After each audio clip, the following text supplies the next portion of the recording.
Alrighty, everybody. So, two things real quick. First, I am testing a new feature to eliminate background noise. So, if you hear background noise, that just means the new filter didn't work.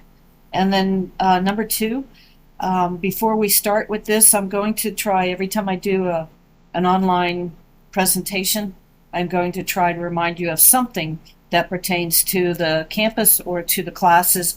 And so, today's topic, real quick, is to remind you to make sure you are familiar with the attendance policies for your classes. We are a hybrid class, which means we do meet once a week, which is on Tuesdays from 7 to 9:45. And the term hybrid really references the fact that we have a learning management system that we use for our assignments and for our content. So let's move on to our next presentation. Here we go. All right, so one of the things that we have to do is we have to prepare and create and write a research paper.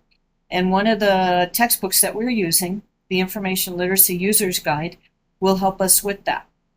In Chapter 1, which is for this module, we are focusing on identify.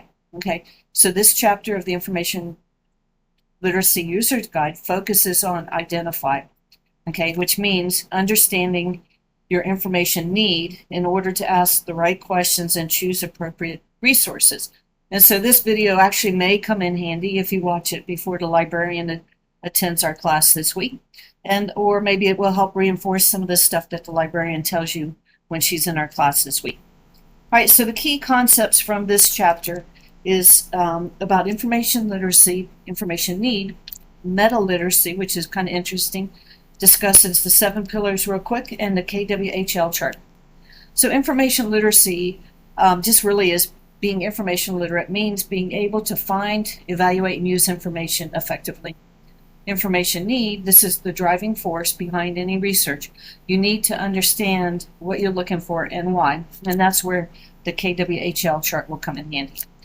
Meta literacy is kind of a unique model. This model emphasizes thinking about your thinking during the information seeking process. And really, this is just kind of evaluating, reevaluating what you're trying to get through and what you're thinking about during this whole process. The 7 pillars of information literacy, this is the model that this particular book is kind of working on as a framework. It's developed by SCONUL, which is the Society of College, National, and University Libraries. And this is actually located in the United Kingdom. So it provides the framework for understanding and mastering information literacy. So if you move on in your school career and you become a researcher later down the line, this information will actually help you quite a bit. And then we have the KWHL chart. This chart helps you outline what you know, what you want to know, how you find the information, and ultimately, hopefully, what you learn. And so the 7 pillars are identify, scope, plan, gather, evaluate, manage, and present. So we are actually in the identify pillar for this particular presentation. So this is understanding your information need. So the KWHL, what is KWHL?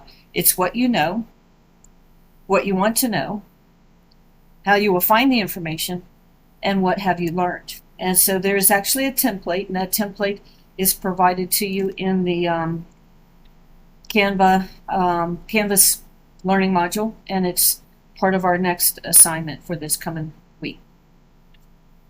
Important points from this chapter is to acknowledge what you don't know. Recognizing your knowledge gaps is the first step into filling them. Build on what you already know, which is your existing knowledge. Existing knowledge forms a foundation for further research. Define your research question. This is a clear question, basically helps guide your research and helps determine relevant information.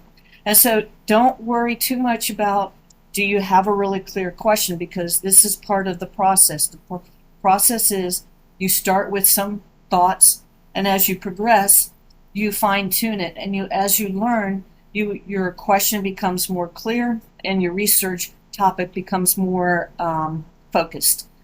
So recognize the iterative nature of research, which is just what I just mentioned. As you learn more, your information need and research direction may change, requiring adjustments to your approach. So you'll pivot quite a bit. And so please don't get frustrated with that. It's just part of the process. And try to enjoy going through that process. Important skills. Identify your personal need for information. Figure out what you need to know and why you think you need to know it. Articulate your current knowledge, which means summarize what you already know about the topic. Transform your knowledge gaps into a research question or thesis statement. Move from a general interest to a specific focus for research. An example would be wanting to work in the social services field. So you know you want to work in the social services field, but as you do research, and if you do a research project on social work, you may discover that you want to focus on foster care, or you want to focus on certain age groups, and you want to do a research project on that. So use background information effectively. Begin by understanding the existing information landscape. And that's what the librarians are going to help us with a little bit this coming week. And that's really it. So that's the gist of the first presentation. And I will see you in class. Thank you. Bye-bye.